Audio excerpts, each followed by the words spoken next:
teoria de newsmaking. A teoria de newsmaking é um estudo sobre a produção de notícias, ou seja, como as notícias são produzidas. Divide-se em 3 etapas: o fato, o que acontece a todo tempo, a própria notícia, a qual obedece os critérios de noticiabilidade, e a edição, como a notícia irá ser passada para as pessoas, ou seja, a finalização da reportagem, entrevista, em revistas, jornais, blogs, entre outros. Porém, existe uma assimetria entre o número infinito de notícias e os limites do espaço-tempo de um jornal, ou seja, nem todo fato será transformado em notícia, pois haverá uma decisão entre o que será publicado e o que não será.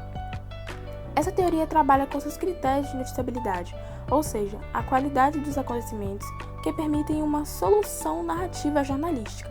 E dentre eles temos o grau hierárquico, impacto sobre a nação, quantidade de pessoas envolvidas, relevância, atualidade, capacidade de entretenimento, interesse humano e exclusividade, ou seja, existem também as pressões em seu meio, as quais dificultam a vida dos produtores de notícia, que consistem em fechamento, horário que o jornalista deve cumprir, número de fontes, tratamento da complexibilidade do tema em um texto simples e legível com limites de tamanho, capacidade de cobertura de cada veículo e interesse político da instituição, anunciantes, entre outros.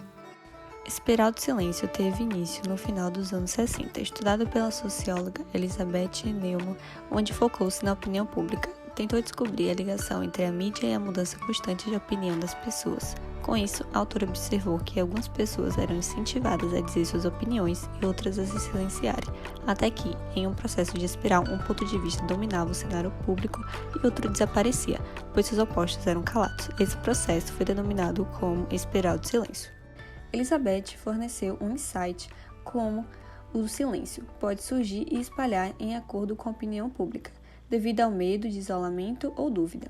Por um lado, se as pessoas sentem que a opinião pública oferece um pouco suporte para suas opiniões, elas lutariam em falar e opinar, o que faria o silêncio sobre determinada questão crescer em forma de espiral. A espiral de silêncio é primordial para pensar sobre como alguns assuntos específicos são ignorados pela mídia, muito embora sejam de interesse da população. Além disso, os meios de comunicação também oferecem ideias que podem ser julgadas como algo consensual e verdadeiro, fazendo com que as pessoas possam buscar e se ajustar a esses como forma de conviver em sociedade. Análise e comparação das teorias juntas. A hipótese de newsmaking e espiral de silêncio conseguem ter ligação pelo fato de que, como a hipótese de newsmaking é responsável pela produção de notícias e, consequentemente, a seleção de fatos ocasiona nas pessoas um processo de escolha, o que acontece no espiral de silêncio é que os cidadãos se dividem entre aqueles que querem propagar na notícia e aqueles que se calam devido ao medo, isolamento ou dúvida. Com isso, os dois têm um papel muito importante na sociedade, tanto na mídia, tanto na imprensa, quanto no acesso de informação em geral.